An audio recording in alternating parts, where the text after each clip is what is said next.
Hey, I'm back. I'd just like to do a follow-up message and share a little bit about the places of refuge, the blessed areas. David Terrell, God's prophet to the world, what he saw, to see it from his perspective.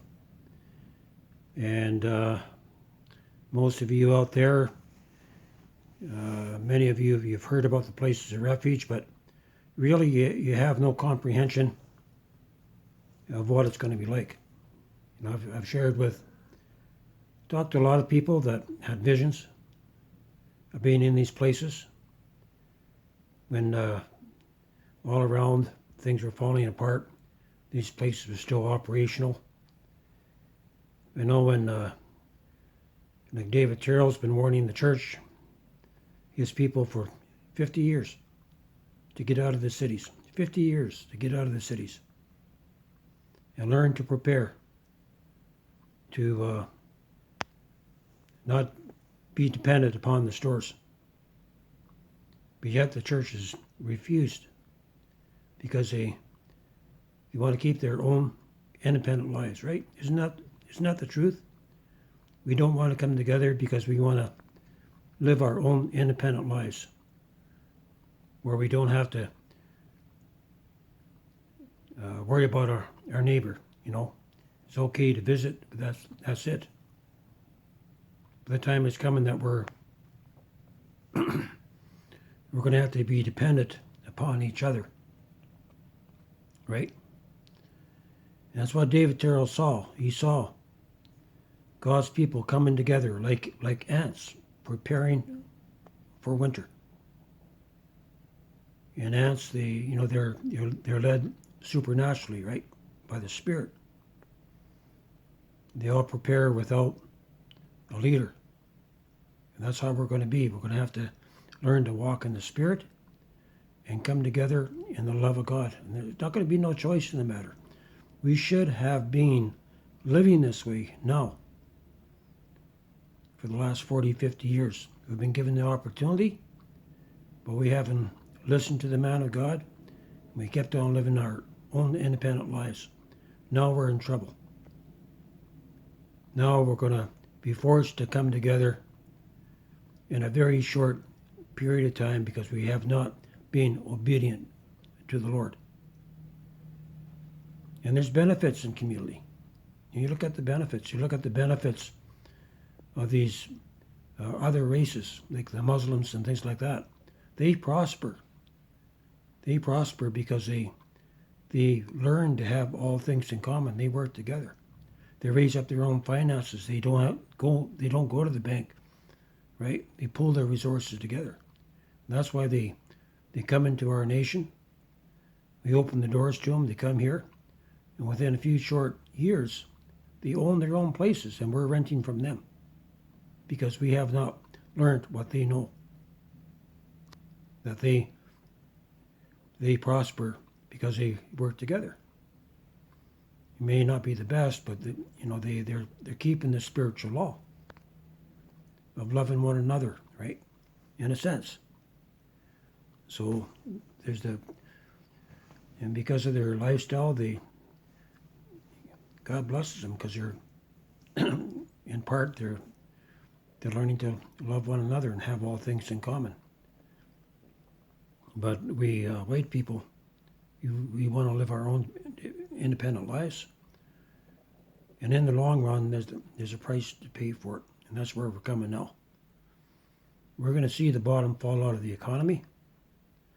We're going to see McDonald's, Tim Hortons, places like that. The man of God seen all these places shut down. He saw a time when the planes were no longer flying. Didn't know why. Fuel shortages are coming where the airports, they won't be able to afford to fly anymore. Great shortages, great hardships, much 7 times worse than the 1930s are coming upon this nation, upon America and Canada. And so we're going to have to come together, people.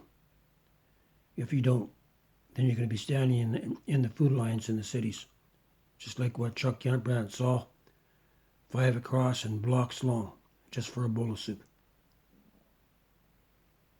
So how long do we have to wait before we get the message of what Jesus is saying? Begin to walk in his love. Begin to lay down our lives one for another.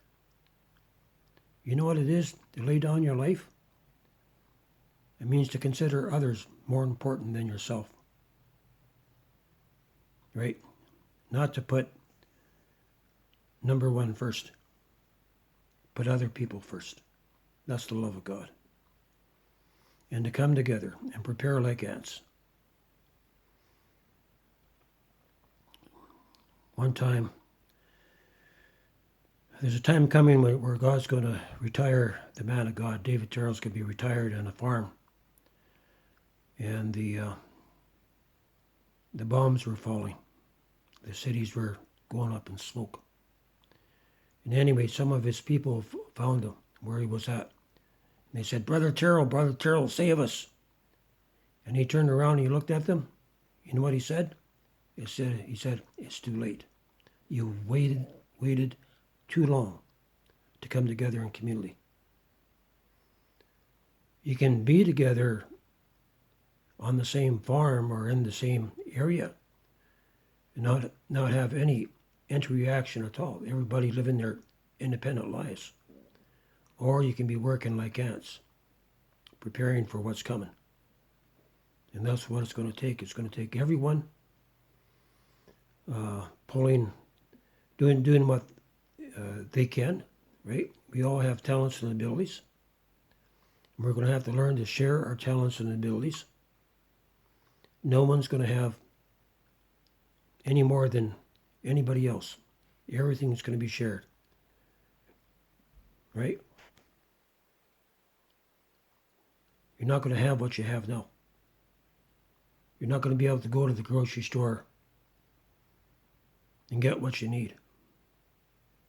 So we better smarten up. We better realize what time it is and start doing what we can. You know, start preparing with others in the city. What do you think? I got that video out this morning, earlier on. We're going to have to learn to network together. And if we wait until the very last to learn to come together in community, if we're not living in community now, as far as the long-term plan, there's a farm out there where those that live in the cities, they raise the finances and the labor to start these communities to get them off the ground, because it's going to take money and effort to do it, right? So you're going to have to establish your end time goal. You're going to have to establish your a place, knowing that one time you're going to have to go there. You're going to have to get your long term in place. And people there is going to have to learn to preserve, grow your food, preserve your food, develop your alternative energy systems, convert waste into fuel. Because once the shortages come, there'd be no going to the gas station, right? And whatever gas is available is going to be $20 a gallon or more. You're not going to be able to afford to drive. So we need to look at the logistics of all this. The time is coming, and it's coming very quickly. Suddenly, America's going to find herself in trouble.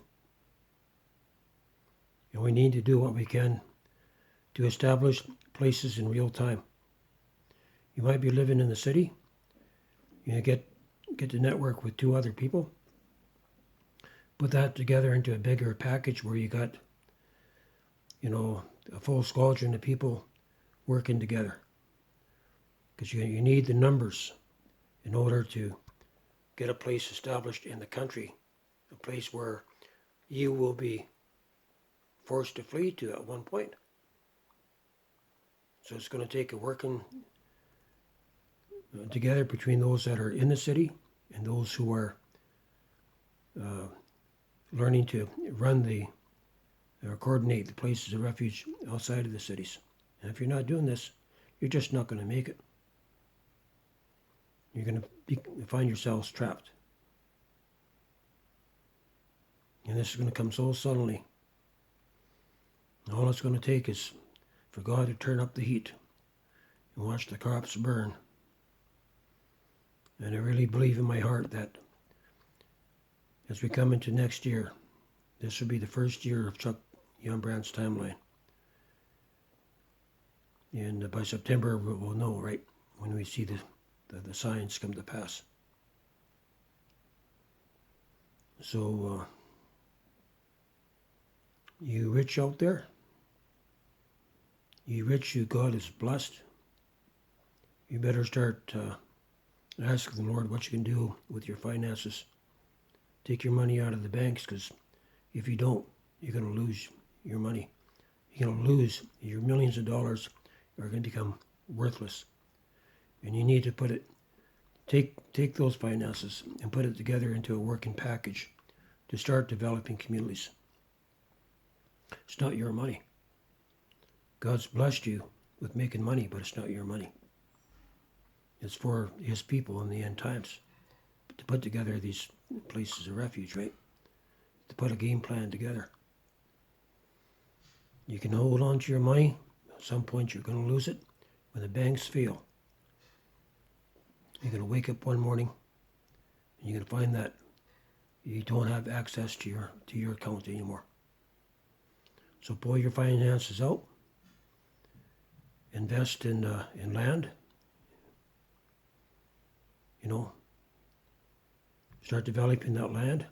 Make it productive. Portable shelters. There's a lot involved in establishing a place of refuge. That's why God's raised me up for this time. You can always get a hold of me, and the Lord has raised me up for this purpose. To guide you and to direct you in what steps that you need to take. And the Lord's had me in preparation for about 30 years. It's not just an overnight thing with me. So you rich people out there, you better start pulling your finances out of the bank. Start liquidating your assets and putting it into the pot so God's people can prepare, right? Money's always been the number one thing in the way from having us to prepare. There's lots of people that I know, they're willing to prepare, but not the finances to do it.